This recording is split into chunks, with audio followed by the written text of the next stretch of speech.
म्हणून शरण जावे सर्व भावे देवासी तो हा उतरेल पार बहुदुस्तर नदीचा बहु आहे करुणावंत अनंत हे नाम जा तो हा उतरेल पार बहुदुस्तर नदीचा तुका म्हणे साक्षी आले तुका म्हणे साक्षी आले तरी केले प्रगट तो हा उतरेल पार बहुदुस्तर नदीचा विठ्ठला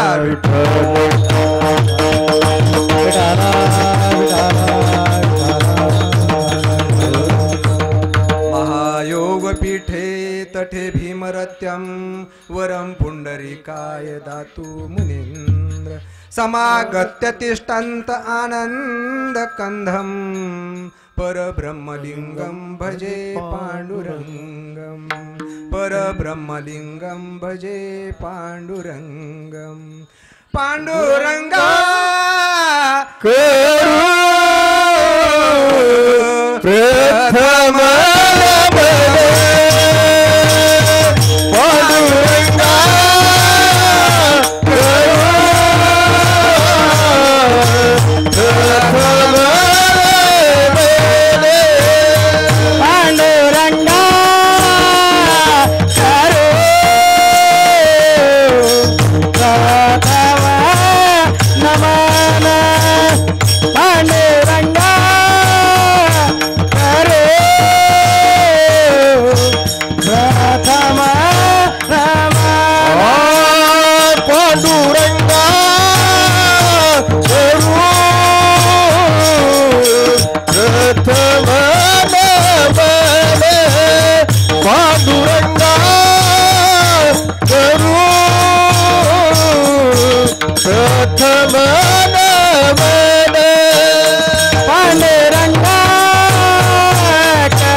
संतांची त्यांच्या कृपादाने कथेचा विस्तारू बाबाजी सद्गुरु दास तुका नमो सद्गुरु तुकया ज्ञानदीपा नमो सद्गुरु सच्चिदानंद रूपा नमो सद्गुरु भक्त कल्याण मूर्ती नमो सद्गुरु भास्करा पूर्ण कीर्ती सेवे लागी सेवक झालो तुमच्या लागलो निज चरणा अहो स्वामी तुकया देवा यावरी न करावा वेर सर्व मंगल मांगल्ये शिवे सर्वार्थ साधिके शरण्ये त्र्यंबके गौरी नारायणी नमोस्तुते ओम नमो ज्ञानेश्वरा ओम नमो ज्ञानेश्वरा ओम नमो ज्ञानेश्वरा ओम नमो ज्ञानेश्वरा ओम नमो ज्ञानेश्वरा ओम नमो ज्ञानेश्वरा ओम नमो ज्ञानेश्वरा ओम नमो ज्ञानेश्वरा ओम नमो ज्ञानेश्वरा ओम नमो ज्ञानेश्वरा करुणा करा आदयाळा करुणा करा आदयाळा करुणा करा दयाळा तुमचा अनुग्रह लादलो पावन झालो चराचरी करुणा करा या दयाळा करुणा करा या दयाळा करुणा करा दयाळा तुमचा अनुग्रह पावन झालो चराचरी ओम नमो ज्ञानेश्वरा करुणा करा दयाळा तुमचा अनुग्रह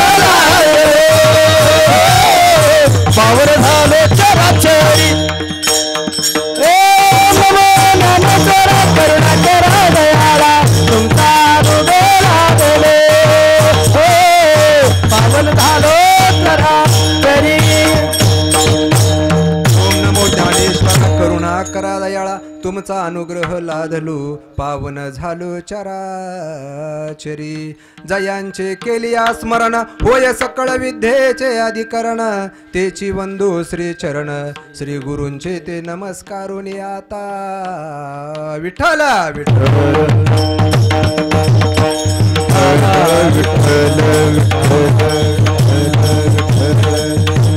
मनवोनी शरण जावे मनवोनी शरण जावे सर्व भावे देवासी तो हा उतरेल पार बहुदुस्तर नदीचा प्रस्तुत कीर्तन रूपी सेवेसाठी निवडलेला अभंग देहूचे सुप्रसिद्ध साधू संत श्रेष्ठ जगद्गुरु वंदनीय महाराष्ट्र भूषण संत सम्राट जगद्गुरु तुकोबराय यांचा चार चरणाचा उत्कृष्ट असा हा अभंग आपण सेवेसाठी निवडलेला आहे विठ्ठल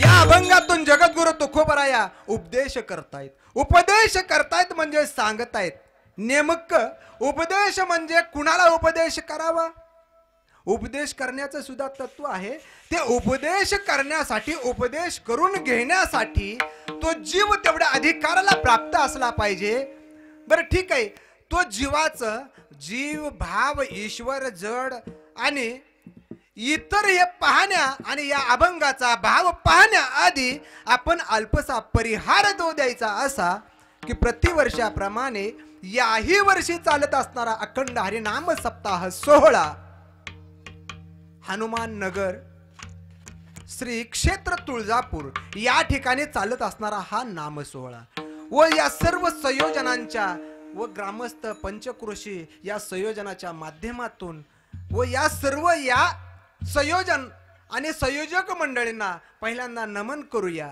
व आपले टाळकरी वृंद असतील विनेकरी असतील त्याचबरोबर या ठिकाणी पखवाज वादक असतील माईक सिस्टीम आहे व्हिडिओ शूटिंग वाले असतील बरं तुम्ही म्हणाल तुम्ही जे बसलेले भाविक आहात ना ते भाविक जन या सर्वांना प्रथम नमन करूया, वंदन करूया आणि मग आपण जगद्गुरु तुकोबरायाचा भाव पाहण्याचा प्रयत्न करूया. विठ्ठला विठ्ठला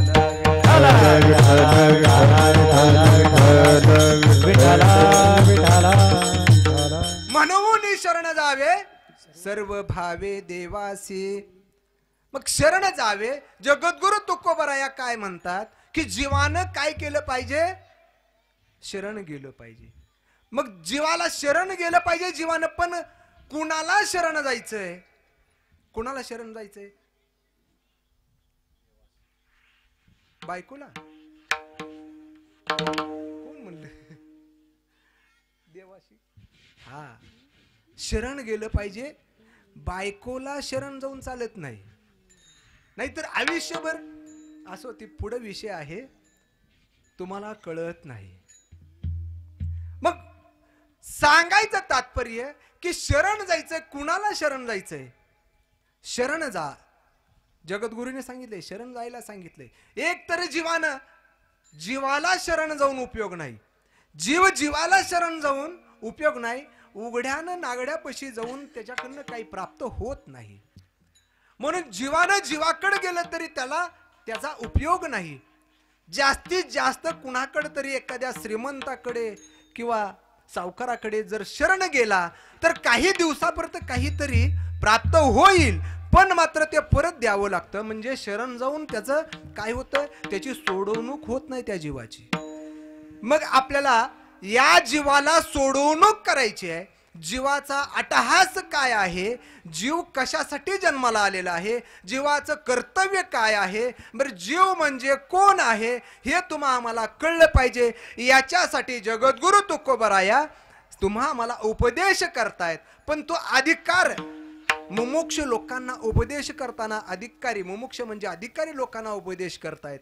उपदेश करण्यासाठी तुमचा आमचा अधिकार तसा प्राप्त झाला पाहिजे. कारण एक ठिकाणी जगद्गुरु तुकोबराय काय म्हणतात?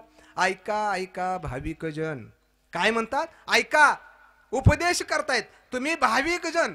ऐका ऐका भाविक जन. कोण कोण व्हालते, कोण कोण व्हालते. मग तुम्ही ऐकलं पाहिजे आणि भाविक असले पाहिजे. भाविक होण्यासाठी जीवानं केलं पाहिजे काय? जीवाचं आद्य कर्तव्य काय आहे? भाविक व्हायचंय. भाविक होण्यासाठी पहिल्यांदा वेदशास्त्र काय सांगतं? आता वेदाकडे आपल्याला जायचं नाही, वेदाचा अर्थ पाहायचा आहे. जगद्गुरु काय म्हणतात?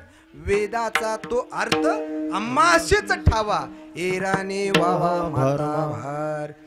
मग तुम्ही नुसतं ओझ घेऊ नका. वेदाने काय सांगितलंय? वेदाचे अर्थ आहेत बरं का, गहन अर्थ आहेत.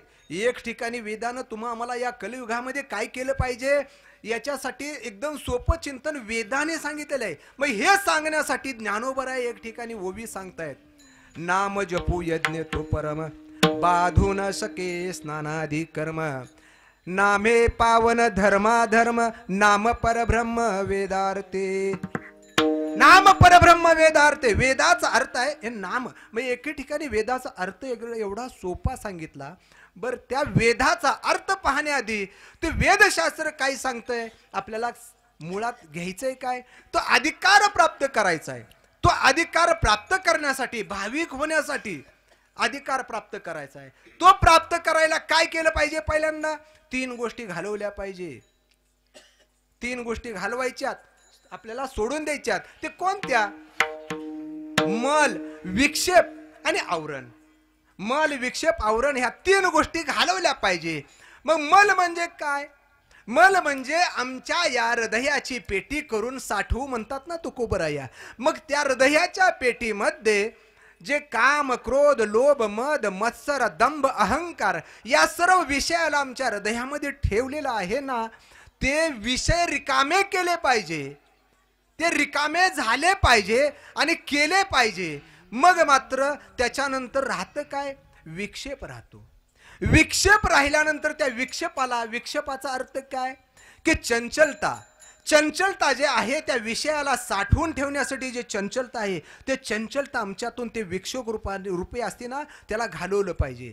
मग त्याच्यानंतर या दोन्ही तत्वाला अगदी दाबून ठेवण्याचा प्रयत्न आपल्या हृदयामध्ये करतो ते आवरण, म्हणजेच त्याचं झाकण. मग ते आवरण आमचं काय केलं पाहिजे, ते आवरण उघडलं पाहिजे. मग ते उघडण्यासाठी काय करायचंय, तर आम्हाला परमार्थ केला पाहिजे. परमार्थ म्हणजे काय, की परमार्थ शोधला पाहिजे. परमार्थ शोधायचा म्हणजे मग जीवाला उपदेश करतायत. जीव कोण आहोत, जीव तुम्ही, आम्ही जीव आहोत. मग या जीवानं शोधलं पाहिजे की मी कोण, कोण आहेत मी. मी म्हणजे कोण आहे, मी म्हणजे मन आहे का, मन म्हणजे मी आहे का, बरं जीव म्हणजे मी आहे का, बरं आत्मा म्हणजे मी आहे का. मग याच्यातल्या कोणाला आनंद देणार, परमार्थ रूपी आनंद कुणाला देणार, कुणासाठी आपल्याला परमार्थ करायचा आहे, कुणासाठी करायचा, कोणाचं परिवर्तन करायचं आपल्याला हेही कळलं पाहिजे. परिवर्तन करायचं ते फक्त मनाचं परिवर्तन करायचंय. मनाचं परिवर्तन करणे म्हणजे मनाला आम्ही दिशा दिली पाहिजे, मनाला उपदेश केला पाहिजे. मना सज्जना भक्ती पंथेची जावे, तरी श्री हरी. रामदास स्वामींनी कुणाला बोध केला, मनाला केला. म्हणून मनाचं परिवर्तन करण्यासाठी मनाला बोध करायचा आहे, मनाला सांगायचंय. मग तो मनाला केल्यानंतर त्याचा फायदा कुणाला, कोणाला फायदा आहे, त्याचा फायदा जीवाला आहे. मग तो जीवासाठी, जीवाला सोडवण्यासाठी जीव कुठं गुंतला, जीव प्रपंचामध्ये गुंतला. जीवाला कळलं नाही, जीवाला कळत नाही की अनादी काळापासून जीव 84 लक्ष योनीमध्ये फिरत फिरत फिरत फिरत तो तसंच फिरत गेला आणि तो प्रपंच करायला लागला. तो प्रपंच कोणता, जन्मने आणि मरणे हा प्रपंच जीव करायला लागला. जन्मने आणि मरणे, नाशे ते दिसे, दिसे ते नाशे, नाशिले ते पुनरपी दिसे, घटिका यंत्र जैसे परिभ्रमेगा. म्हणजे पुन्हा पुन्हा त्या घड्याळाच्या काट्याप्रमाणे 84 लक्ष योनीमध्ये जीव फिरून पुन्हा मनुष्य योनीला आल्यानंतर एकच त्याचं आद्य कर्तव्य आहे, कळलं पाहिजे एकदाच त्याला फक्त मनुष्य जन्म आहे. म्हणून मनुष्याला, या जीवाला काय आहे तर एक विवेक आहे, बाकी कुण्याही पशु पक्ष्याला विवेक नाही. म्हणून जीवानं काय केलं पाहिजे, या जीवाला विवेक दिला. विवेक दिल्यानंतर त्याच्या संगतीमध्ये आत्मस्वरूप आहे. म्हणजे आत्मस्वरूप म्हणजे कोण, की या जीवाचा जो परमात्मा पिता आहे तो आत्मस्वरूप त्याच्या संगतीमध्ये आहे. म्हणून एके ठिकाणी ज्ञानोबराया सांगतात बघा बरं, श्लोक काय सांगतंय, ममेव जीव लोके जीव भूतः सनातनः, भूतः सनातन. म्हणजे जीव कोण आहे, मी जीव त्या ईश्वराचा अंश आहे, त्या देवाचा अंश आहे. मग देवाचा अंश जीव आहे, तर मग आम्ही जीवाला, जीव परमात्मा स्वरूप जर करायचा असेल, परमात्मा स्वरूप, त्याच्यासाठी जीवाला आतापर्यंत अनादी काळापासून जीवाला 84 लक्ष योनीमध्ये जाऊन हे करण्याचं, ते तर खिचपत पडण्याचं कारण एकच आहे की आमचं कर्म, जीवाचं कर्म. आणि हे कर्माचे भोग भोगण्यासाठी जीवाचा जन्म आहे. मग कुठपर्यंत भोग भोगायचे तो तुम्ही आम्ही ठरवलं पाहिजे. नाही तर आम्ही कुठं अडकलो, भोग भोगत अडकलो आणि जे आम्ही परमार्थ साध्य करायला ज्याच्यासाठी जन्म घेतलाय ते विसरलो आणि जे आमच्या वाडवडिलांनी जे करत आले तेच तुम्ही आम्ही करायला लागलो. वाडवडिलांनी काय केलं, वाडवडील कुणाला म्हणायचं, ज्याने आम्हाला सोडवण्याचा प्रयत्न केला त्याला वाडवडील म्हणायचं. जे जे धर्म करीती, म्हणजे जे जे करते वडीलधारी ते तो धर्म जाणा म्हणून सांगितलेला आहे. मग ते आम्ही जाणला का, आम्ही कोणता धर्म जाणला, आमचे जे काही वडील करत होते, आमचे त्याच्या आजोबा पंजोबा जे करत होते ते परंपरा, ते आम्ही जोपासत आलो. ते कोणत्या परंपरा, प्रापंचिक परंपरा जोपासत आलो. प्रापंचिक म्हणजे त्या आज्याने पंजाने जे केलं त्यांना काय प्राप्त झाले, त्यांना प्राप्त काय झाले, त्यांना काहीच प्राप्त झाले नाही. तरी सुद्धा प्रत्येक जण तुम्ही आम्ही पुन्हा जन्माला आल्यानंतर जे आज्याने केलं पंजाने केलं, बहुतेक कदाचित त्यांना जमलं नसेल, आम्ही करून दाखवू म्हणून पुन्हा आम्ही तेच करायला लागलो, म्हणजे प्रपंचच करायला लागलो. म्हणून एके ठिकाणी संतांनी सांगाव, आजा गेला पंजा गेला बाप मसनाने, आजा गेला पंजा गेला बाप मसनाने, देखत देखत नातू पंतू रोहित सांगतो तोही तैसा झाला उठा उठा जागा पाठी भय आले मोठे पंढरी वाजोने ठाव नाही कोठे उठा उठा लाग पाठी आजा गेला पंजा गेला बाप मसनानेला देखत देखत नातू पंतो तोही तैसा झाला देखत देखत नातू पंतो तोही तैसा झाला उठा उठा लागा पाठी भय आले मोठे पंढरी वाचोने ठाव नाही कोठे उठा उठा लाग पाठी भय आले मोठे पंढरी वाचोने ठाव नाही कोठे एकच तो परमात्मा या मृत्यू लोकांमध्ये ठाण मांडून भूवैकुंठ प्रस्थापित करून तो उभा आहे आणि ते आपली वाट पाहतय वाट पाहे उभा भेटीची आवडी कृपाळुता तडी उतावीळ कृपाळुता तडी उतावीळ कृपाळुता तडी उतावेळ कृपाळुता तडी उतावेळ वाट पाहे उभा भेटीची आवडी वाट पाहे उभा भेटीची आवडी उभा भेटीची आवडी वाट पाहे उभा भेटीची आवडी कृपाळुता तडी उतावीळ कृपाळुता तडी उतावीळ कृपाळुता तडी उतावेळ कृपाळुता तडी उतावेळ कृपाळुता तडी उतावेळ कृपाळुता तडी उतावेळ कृपाळुता तडी उतावेळ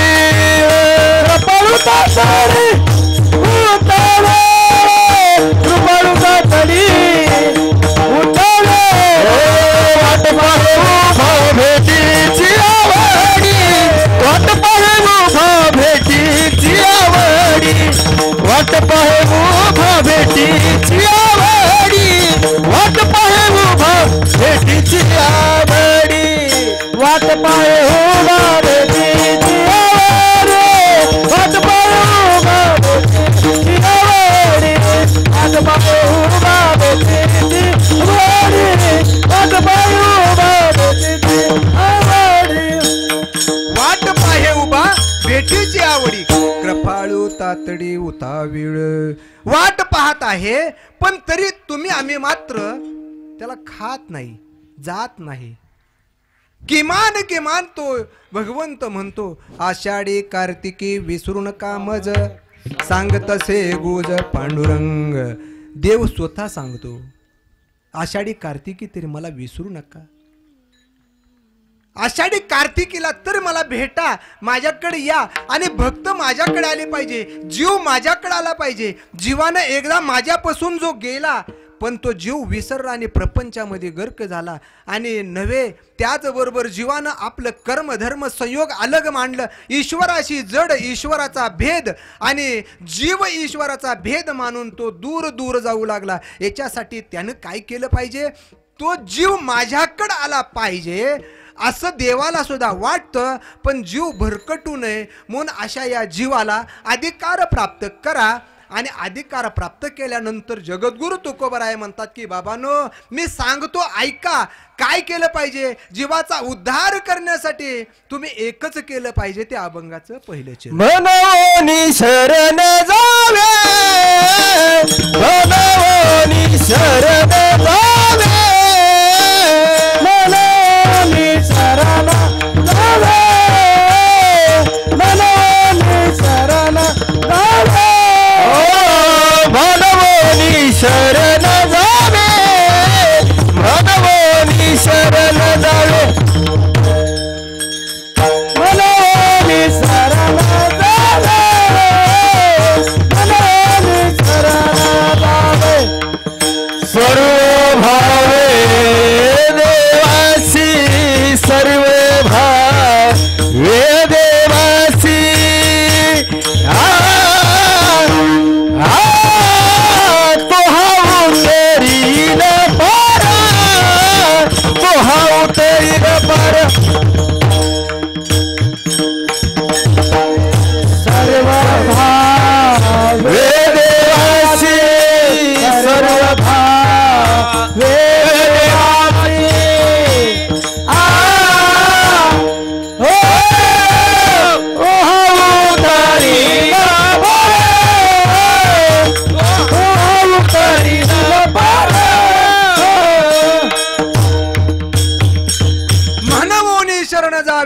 सर्व भावे देवासी जगद्गुरु तुकोबराया म्हणून म्हणतायत. अशी आमची अवस्था होती ना, आम्ही फसलो जातो ना, मग फसू नये, पुन्हा 84 लक्ष योनीचा फेरा पडू नये म्हणून याच्यासाठी एक करा, म्हणवोनी शरण जावे. बरं, याच्यानंतर अनेक आम्हाला समस्या असतील, त्या कोणत्याही समस्या असो, मनवोनी शरण जावे, सर्व भावे देवासे म्हणून म्हणतो जगद्गुरु तुकोबराया. या सर्व जीवाला म्हणून म्हणतायत, कारण पुन्हा तुम्ही अडकू नये. काही जण म्हणत असतील मग आमचं वय होऊन गेले की हो. वय झालं म्हणजे 1 तास उरला खटवांगासे. खटवांग राजाचा 1च तास उरला होता, एका तासात प्राप्ती केली. मग तुम्हा आम्हाला किती वेळ आहे? जर प्राप्ती करायची असेल तर वेळ त्याला म्हणायची किंवा सांगायची गरज नाही, करण्याची इच्छा असली पाहिजे. भाविक झालं पाहिजे, भाविक होण्यासाठी भक्त झालं पाहिजे, भक्त होण्यासाठी अधिकार प्राप्त केला पाहिजे. अधिकार प्राप्त करण्यासाठी 3 प्रकारचे अधिकार आहेत. एक उत्तम अधिकारी, कनिष्ठ अधिकारी. उत्तम अधिकारी, कनिष्ठ अधिकारी या 2 गोष्टी ज्या आहेत ना, या 2 गोष्टी तर किमान प्राप्त झाल्या पाहिजे. उत्तम अधिकारी तो प्राप्त होतो ना, म्हणजे रज, तम आणि सत्व गुण, या 3 गुणाने हा जीव काय होतो, पीडित झालेला आहे. मग त्याच्यासाठी 3 गुणाच्या जर पलीकडे जायचं असेल तर जगद्गुरु तुकोबराया म्हणतात, कोणतीच गोष्ट मागू नका, कोणत्याच गोष्टीत अडकू नका. तुम्ही संसार प्रपंच करत आहात, अवश्य करा, पण करत असताना मात्र प्रपंचामध्ये संसारामध्ये अडकू नका. न अडकता काय केलं पाहिजे, न चिटकता राहिलं पाहिजे, अडकलं नाही पाहिजे, सहज भाव असला पाहिजे. गुंतू माया जाळी नको नको मानाय, गुंतू माया जाळी नको नको माना, गुंतू माया जाळे. नको नको माना, गुंतू माया जाळे.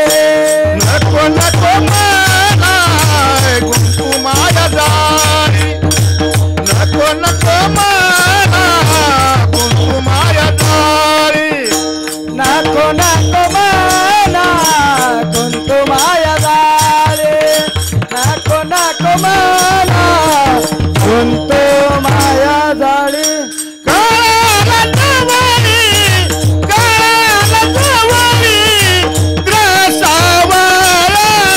काळाची बावरी परली बजावा, काळाची बावरी परली बजावा. काळाला जावाले, काळाला जावरी काळाची ओढे पडले बजेवा, काळाची ओढे पडले बजेवा. नको नको मना गुंतू माया जाळी, नको नको मना गुंतू माया जाळी. काळ आला जवळी ग्रासावया. तो काळ सर्वांना ग्रासतो, पण त्या काळाच्या माथ्यावरती पाय देऊन जाणारे संत आहेत. जगद्गुरु तुकोबराया, जगा काळ खाये, त्या काळाच्या माथी आम्ही पाय दिला आणि सदेह देहासहित वैकुंठ गमन जगद्गुरु तुकोबरायाने अधिकार प्राप्त. म्हणून करता असे हे जगद्गुरु म्हणतात की बाबांनो, एवढ्यासाठी तुम्हाला विनंती सांगतो, विनंती करतायत. काही वेळेला रागावून सांगतायत, हकारूनही सांगे तुका, नाम घेता राहू नका, हकारून सांगतायत आणि पाया पडून सुद्धा सांगतायत. विनवितो म्हणतात, तुम्हाला विनंती करून सुद्धा सांगतो म्हणतायत. असे जगद्गुरु तुकोबराय म्हणतात की सांगतो तू मासी बजारे विठ्ठला. सांगतो तू मासी बजारे विठ्ठला. सांगतो तू मासी भजारे विठ्ठला. सांगतो तू मासी भजारे विठ्ठला. नाही तरी गेला जन्म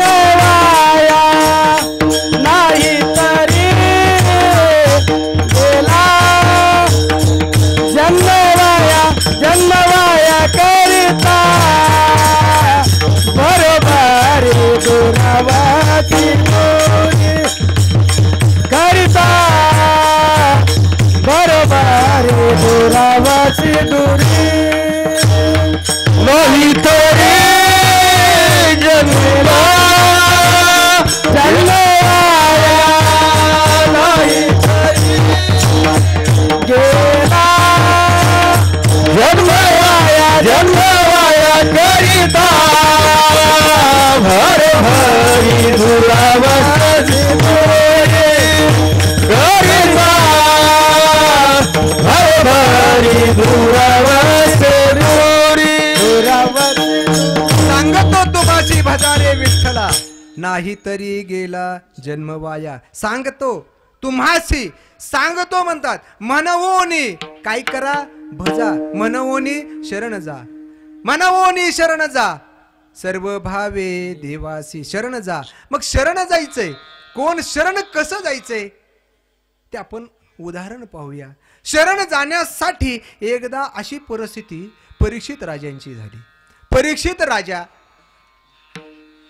7 दिवसामध्ये मरण आलं त्याला परीक्षित राजाला 7 दिवसात काय झालं एका ऋषीच्या गळ्यामध्ये मेलेला साप त्याने उचलून टाकला कळत न कळत एक चूक झाली परीक्षित राजाकडे महान तपस्वी राजा पण त्याच्याकडे एक चूक झाली तो जरासंधाचा टोप आहे ना तो टोप आपल्या डोक्यावरती घातल्यामुळे बुद्धी भ्रष्ट झाली कुणाची टोपी कुणाचा टोप घालावा कुणाचं काय खावं कुणाचं काय प्यावं काय करावं हे सगळं शास्त्र तुम्हाला आम्हाला सांगतं म्हणून करता सात्विकता आणि रज आणि तम या तिन्ही गोष्टीचा परिणाम विपरीत परिणाम चांगला परिणाम आमच्यावर होऊ शकतो याच्यासाठी सात्विक आहार असला पाहिजे सात्विकता बोलण्यामध्ये वाचेमध्ये असली पाहिजे सात्विकता आमच्या घालण्यामध्ये असली पाहिजे म्हणून कोणाचं काय परिधान करावं हेही कळलं पाहिजे एका दुष्ट जरासंधाचा टोप परीक्षित राजाने फक्त ते काय केलं आपल्या डोक्यावरती घातला आणि ते घातल्यानंतर बुद्धी भ्रष्ट झाली आणि एक मेलेला सर्प एका साधूच्या गळ्यामध्ये टाकला ते साधूच्या गळ्यामध्ये टाकला आणि गेले टोप काढून ठेवल्यानंतर पश्चाताप झाला पण त्या साधूच्या मुलाला मात्र काय झालं की त्याला वाटायलं माझ्या वडिलाच्या गळ्यामध्ये मेलेला साप ज्यांनी टाकलाय ना जो कोणी हे कृत्य केलंय त्याला 7 दिवसामध्ये सर्पदंशाने मृत्यू येईल म्हणून तो शाप दिला त्या साधूच्या मुलानं शाप दिल्यानंतर तो साधू उठला आपल्या तपश्चर्येमधून उठल्यानंतर आपल्याला मुलाला म्हणायला लागला अरे बाळा तू असं नाही बोलायला पाहिजे ज्याने हे कृत्य केलंय ना तो एक महान तपस्वी राजा आहे त्याच्याकडनं हे चुकून कृत्य झालेलं आहे तो असं नको बोलायला नाही पाहिजे होतं पण बाबा मी आता बोललोय आणि साधूंचा पंडित अशा महान असे तत्ववेत्ते भक्त श्रद्धाळू अशा जणांचा शाप असतो ना ते परत घेता येणार नाही पण त्याच्यावर काहीतरी सौम्य उपाय करता येतो मग काय करायचं आता बघता बघता आकाशवाणी झाली परीक्षित राजाला कळालं की आपला 7 दिवसामध्ये मृत्यू येणार आहे परीक्षिताचा 7 दिवसात तुमचा आमचा नाही बरं का तुम्ही आम्ही कधी गाडी फास्ट चालली 90च्या स्पीडवर चालली आणि कुठंतरी धडकली आणि त्याच्या पाठीमागटनं येणारा ड्रायव्हर बनतो त्याची धडकली आपली धडकणार आहे तो 90च्याच पुढे जाणार नाही अशी परिस्थिती आपल्या रोडवर आजही आपण पाहतो आपल्याला काय त्याच्याशी आपलं काय घेणं देणं तशी अवस्था तुमची आमची झाली परीक्षिताला मरण येणार आहे तुमचं आमचं काय 7 दिवसात परीक्षित मरणार मग तुम्ही आम्ही कधी मरणार माहित आहे 7च दिवसामध्ये मरणार किती जरी आपलं आयुष्य असेल तर 7 दिवसाचा आठवडा आहे 7च दिवसाच्या आठवड्यामध्ये 7 दिवसापैकी एका दिवसात मरण येणार आहे मग तुम्ही आम्ही या 7 दिवसासाठी नियोजन प्रयोजन केलंय काय प्रयोजन केलंय एक अधिकार दुसरा विषय आणि तिसरं प्रयोजन आणि 4थ्या क्रमांकाला संबंध या 4 गोष्टी अनुबंध चतुष्टामध्ये येतात तो अनुबंध चतुष्ट आता आपल्याला वेदाकडे नाही जायचं पण अनुबंध चतुष्ट हे काय सांगतं या 4 जणांची बांधी करायची आहे मग 4 जणाला बांधायचं तर काय केलं पाहिजे ज्ञान विवेक वैराग्याची प्राप्ती करायची आहे असताना वैराग्य प्राप्त झालं पाहिजे ज्ञान आणि ज्ञान प्राप्त करण्यासाठी संताकडे गेलं पाहिजे संत कळण्यासाठी चिंतन केलं पाहिजे, साधना केली पाहिजे आणि त्या साधनेसाठी प्रयोजन असलं पाहिजे. तिसऱ्या क्रमांकाचं प्रयोजन. आणि प्रयोजन कशासाठी असलं पाहिजे ते 4थ्या क्रमांकाचा संबंध म्हणजे ईश्वर प्राप्ती करण्यासाठी तो संबंध असला पाहिजे. ईश्वर प्राप्ती म्हणजे मोक्षाची प्राप्ती करण्याची इच्छा करतो तो मुमुक्षु साधक, त्याला मुमुक्षु साधक म्हणायचं. म्हणून करता या गोष्टी प्राप्त करायच्यात. मग त्या परीक्षिताकडनं जे घडले ते तुमच्या आमच्याकडनं घडल्या पाहिजे. आम्ही म्हणाल आम्हाला सुद्धा 7 दिवसात मृत्यू येणार आहे, त्याच्यासाठी आम्ही प्रयोजन केलं पाहिजे, संबंध जोडला पाहिजे आणि अधिकार प्राप्त केला पाहिजे. विषय काय आहे तो सुद्धा आम्ही समजून घेतला पाहिजे. म्हणून आमच्यासाठी जगद्गुरु तुकोबारायासारखे संत म्हणतायत, उपदेश करतायत की ऐका, एवढ्यासाठी मनवोनी शरण जावे, मनवोनी शरण जावे. मग तेवढ्यासाठी शरण जा. ते शरण जाण्यासाठी परीक्षित राजा म्हणायला आता 7च दिवसात मृत्यू. काय केलं पाहिजे? शरण कुणाला जावं? आता शरण कुणाला गेलं पाहिजे? शरण गेलं पाहिजे देवाला, शरण गेलं पाहिजे संतांना. संतांना सुद्धा शरण गेलं पाहिजे. संत काय करतात? देवाचा जवळचा मार्ग देतात, जवळचा मार्ग देतात. संतांच्या पायी सुद्धा सुख आहे. संतांच्या पायी सुख असल्यामुळे त्यांच्या पायावरती, चरणावरती नतमस्तक झालं पाहिजे आणि दृढ विश्वास दिला पाहिजे. विश्वास असला पाहिजे त्यांच्या चरणावरती. म्हणून शरण जायचंय एक संतांना आणि देवाला. मग परीक्षित राजा संतांना शरण गेले. असे महान तत्ववेत्ते जे संत होते ते शुकदेव महामुनी. शुकदेव महामुनींना शरण गेल्याने शुकदेव महामुनींना म्हणतायत की देवा तुम्ही काय करा, मला सोडवा, मला सोडवण्यासाठी काहीतरी मला प्रयोजन द्या. विनंती करतायत, मला सोडवा याच्यातून. म्हणून विनंती करण्यासाठी आम्ही भाविकांनी सुद्धा विनंती अशीच केली पाहिजे. कशी केली पाहिजे? की धर्माची तू मूर्ती. कोण धर्माची? संत असतील, देव असतील, धर्माची मूर्ती आहे. धर्माची तू मूर्ती, पाप पुण्य तुझे हाती, मज सोडवी दातारा, कर्मापासून दुस्तर, मला या दुस्तर कर्मापासून सोडव. संतांना विनंती केली पाहिजे, देवाला विनंती केली पाहिजे. परीक्षित राजाने विनंती केली. शुकदेवाने मार्ग सांगितला, एकच कर, या 4 गोष्टी प्राप्त कर. अधिकार, विषय, प्रयोजन आणि संबंध. या 4 गोष्टी प्राप्त कर, तुला त्याच्यासाठी मी नियोजन देतो. भागवत कथेचं नियोजन करून भागवत कथेचं तत्व सांगायले.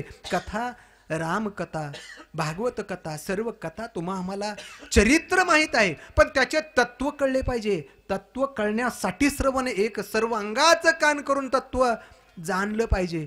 मग अशा स्वरूपाने परीक्षित राजाने ती कथा श्रवण केली आणि परीक्षित शरण गेला आणि देवप्राप्ती झाली. पण परीक्षित राजाचा मुलगा जन्मेंजय, जन्मेंजयाला एकच विचार की एका साधूच्या मुलानं माझ्या बापाला श्राप द्यावा. मी पण माझ्या बापाचा एक मुलगा आहे, माझ्या बापाला सर्पदंशाने मरण पत्करावं लागलं आणि अशा शाप देणारे जे कुणी आहेत ना, आणि तो मला माझ्या बापाला ज्याने दंश केला त्याला मात्र मी सोडणार नाही. म्हणून जन्मेंजयाने एक यज्ञ केला. यज्ञ कारण आपल्याला सांगायचं हे कशासाठी घेतलंय? शरण कुणी आणि कुणाला जावं लक्षात ठेवा. शरण कुणी आणि कुणाला गेलं पाहिजे. जन्मेंजयाने यज्ञ सुरुवात केली, यज्ञ करायला सुरुवात केली. सर्प यज्ञ चालू केला. सर्पाय नमः, सर्पाय नमः.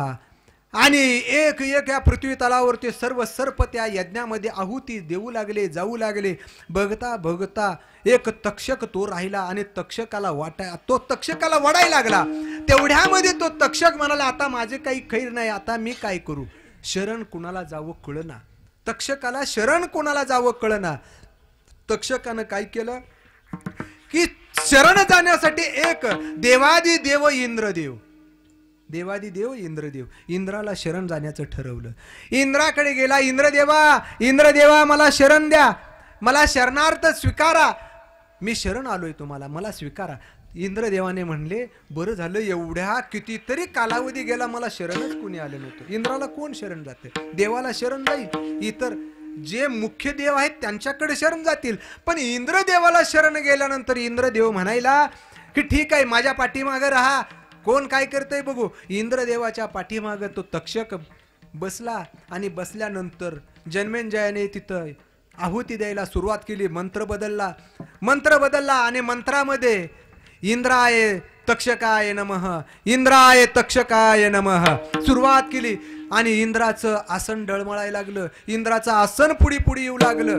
पुढी येत असताना मात्र इंद्र म्हणायला की आता माझं काही खरं नाही. मी तुला शरण दिलं, शरणार्थी केलं, पण मात्र आता माझं काही खरं नाही. आणि मी सुद्धा आपण दोघं सुद्धा त्या यज्ञामध्ये आहुतीमध्ये जाऊ शकतो. याच्यासाठी बाबा आता तुझं आणि माझं. त्या तक्षकाला बाजूला घेतल्याने म्हणले बाबा आता मी तुला शरण देऊ शकत नाही. तू तुझं बघ, मला माझं बघू दे आणि मला क्षमा करा. म्हणून त्यांनी क्षमा याचना मागितली आणि इंद्र बाजूला गेले. तक्षकाने काय केलं आता, तक्षक वडायला यज्ञाकडे वडायला. आता मी काय करू. शरण गेला इंद्राला, इंद्राने काही करू शकलं नाही. मग आता काय करावं. मग तो तक्षक एका सदभक्ताला विचारल्यानंतर त्या तक्षकाला सांगितलं की तू शरण जाण्यासाठी चुकलास. इंद्रदेवाला शरण जाऊ नकोस किंवा ब्रह्मदेवाला शरण जाऊ नकोस किंवा इतर कोणीही कुणाकडे जाऊ नको शरण, किंवा एखाद्या सामान्य मानवाकडे सुद्धा तू शरण जाऊ नकोस. तू शरण जायचं असेल ना तर तुला शरण जा. तू कुणाला शरण गेलं पाहिजे. तू देवाला शरण गेलं पाहिजे. देवाला शरण गेलं पाहिजे. आणि मग तुझा देव काय करेल, तुला याच्यातून सोडवेल. आणि तक्षक देवाला शरण गेला म्हणून तक्षकाला देवाने सोडवलं. सांगायचं तात्पर्य देवच फक्त या कर्मातून, दुस्तर कर्मातून सोडू शकतो. म्हणून शरण जायचंय ते कुणाला जायचंय. जगद्गुरु तुकोबरा एवढ्या उतरील पार, उतरील पार,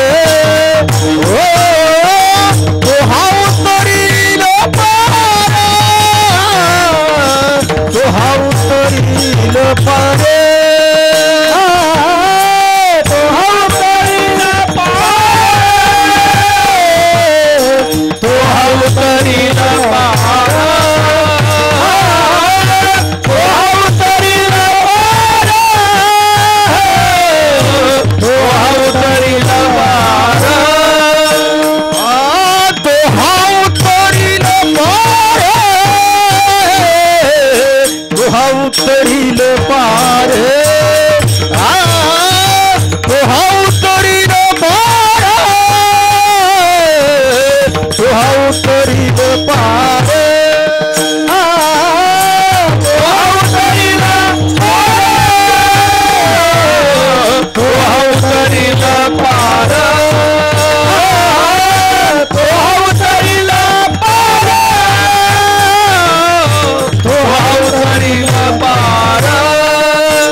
नदीचा भवदुस्तर नदीचा ओ तो हावतरील पारे,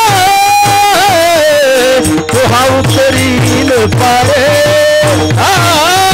तो हावतरील पारे, तो हावतरील पारे. भवदुस्तारा नदीचा,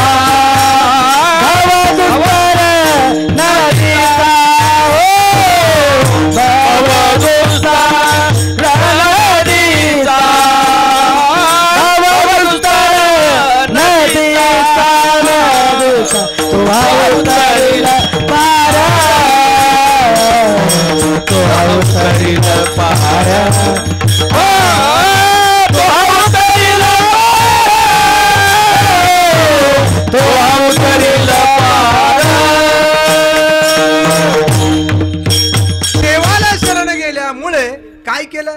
देवाला शरण गेल्यावर फायदा एक झाला, तो हा उतरील पार बहु दुस्तर नदीचा. तो काय करेल, तो पार, हो जो भवसागर आहे ना तो पार करून नेईल शरण गेल्यानंतर. मग शरण गेलं पाहिजे. शरण जाण्यासाठी काय केलं पाहिजे. अनेक भक्तांनी जो मार्ग स्वीकारला, शरण गेलं पाहिजे, देवाला शरण गेलं पाहिजे. मग देवाला शरण जायचं, पण कोणत्या देवाला शरण जायचं तेही कळलं पाहिजे. देवाला शरण गेलं पाहिजे. कोणत्या देवाला शरण गेलं पाहिजे, कसं गेलं पाहिजे. मनवुनी शरण जावे आणि सर्व भावे देवासी.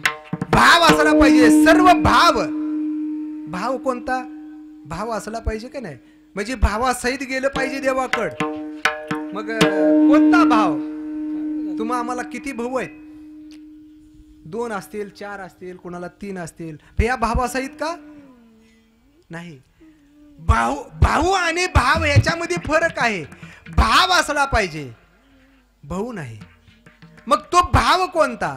सर्व भाव सांगितलाय, म्हणजे एक भाव नाही, सर्व भाव. सर्व भावे तुझशी, सर्व भावे तुझशी शरण जावे. सर्व भाव म्हणजे कोणता? काया मन वाचे.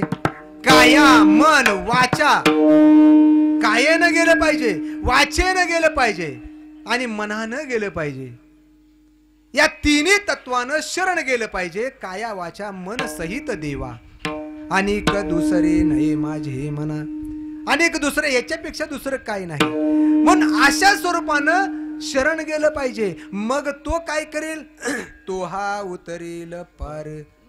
बहुदुस्तर नदीचा तो उतरणार. मग असं शरण गेले. सोडा परीक्षित, सोडा जन्मंजय, तक्षक आणि तो यांचं सोडा. जो आपल्या भावानं पाठीत लात मारून ज्याला हाकालून दिलं ना, हाकालून दिलं कुणाला? बिभीषणाला. आपल्या रावणानं लंकेतून हाकालून दिलं लात घालून. तू माझ्या बाजूने नाही आणि तू काय करतोस तर माझ्या विरोधात बोलतो. काय बोलले बिभीषणाने? फक्त दादा, तो विश्व परमात्मा, त्या विश्व परमात्म्याची पत्नी आणायला नाही पाहिजे होती. तो विश्व परमात्मा आहे. तू काय कर, चुकलास ना, त्याची पत्नी सुपूर्द कर आणि एक कर, त्याला शरण जा आणि त्याच्या चरणावरती नतमस्तक हो, तुला सोडवतील ते. लात मारली. दुष्ट रावणाने लात मारून हाकालून दिलं. त्यावेळेला बिभीषण म्हणतो की आता माझं कोणी नाही या लंकेमध्ये, माझं कोणी नाही. मग एकच आता उरलं, ते फक्त विश्व परमात्मा.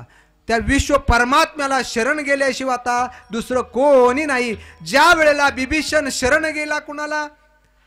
प्रभू रामांना शरण गेले. आणि रामाने आल्यानंतर पहिल्यांदा राज तिलक केला. शरण गेल्यानंतर किती फायदा आणि काय असतो? राज तिलक केला आणि बिभीषणाला लंका दान दिली. लंकेचं दान देऊन टाकलं. मग त्यावेळेला बिभीषण म्हणतो, देवा मी तुम्हाला शरण आलो, मला लंका दान दिली. जर माझा भाऊ रावण जर तुम्हाला शरण आला तर मग आता त्याला काय देणार? त्याला माझ्या अयोध्येचं राज्य मी दान म्हणून देईन. बिभीषणा, तुला लंका दिली, तू नको चिंता करू. जर रावण मला शरण आला मागटनं तर मी त्याला माझ्या अयोध्येचं राज्य देऊन टाकीन. देव काय करतो? ज्याला जे पाहिजे ते देतो. ध्रुव बाळाशी काय दिलं? एक इच्छा केली, आढळपद. आढळपद देऊन टाकलं.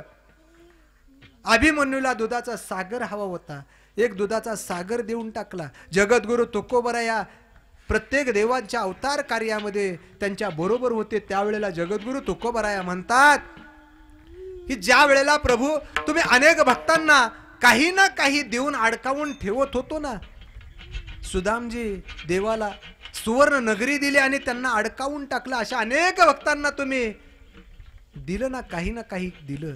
जसे भक्ती मार्गामध्ये जात असताना तुम्हा आम्हाला काही ना काही आमिष दिलं जातं. जो कोणी याच्या पार जातो तोच ईश्वराकडे आणि त्यांच्या चरणापाशी जातो. या सर्व गोष्टीला लाथाडून पुढे गेलं पाहिजे. म्हणून जगद्गुरु तुकोबराया म्हणतात, मोक्ष आम्हा घरी कामारी ते दाशी, होय सांगू ऐसी तुका म्हणे. आम्ही चारही पुरुषार्थ मिळवलेले जगद्गुरु तुकोबराया. चारही पुरुषार्थ, धर्म अर्थ काम आणि मोक्ष, चारही पुरुषार्थ मिळवले. मोक्ष आमच्या घरी काम करतोय, नको आम्हाला काही नको देवा. मग देवाकडे काहीच कधी न मागणारे तुकोबराया म्हणतात की तेच फक्त देवाला देत असतात. संत भक्त देवाला देतात. काय देतात तो देवाला? सगळंच काही त्याचं आहे. मग काय द्यावं यांनी?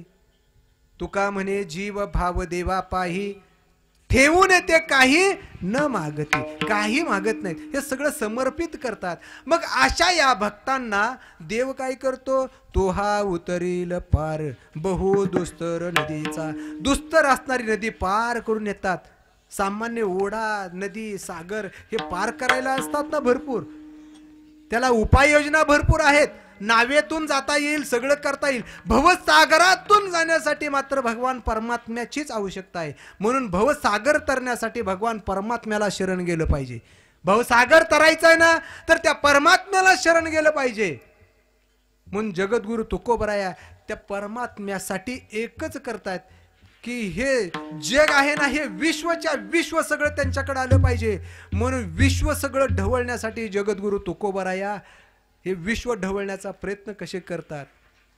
विष्णुमय जग वैष्णवाचा धर्म, विष्णुमय जग वैष्णवाचा धर्म, विष्णुमय जग वैष्णवाचा धर्म, विष्णुमय जग वैष्णवाचा धर्म.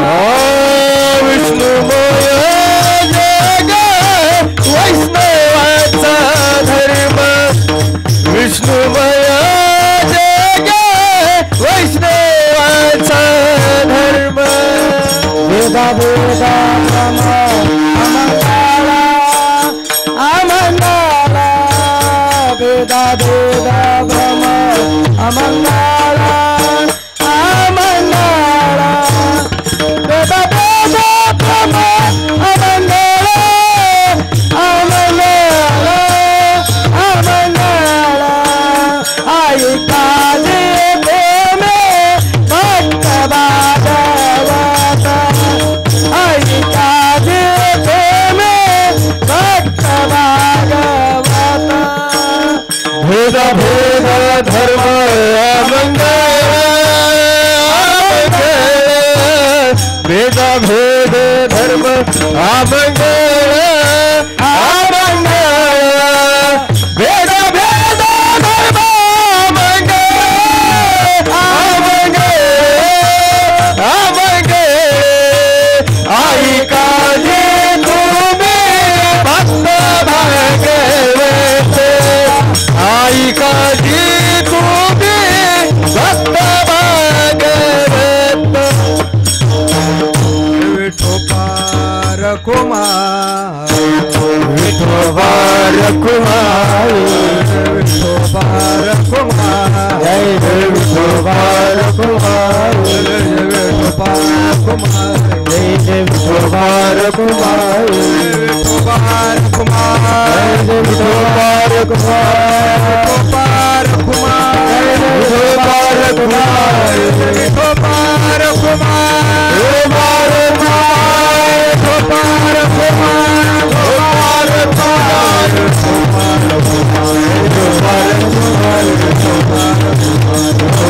कुमार, विठोबार कुमार,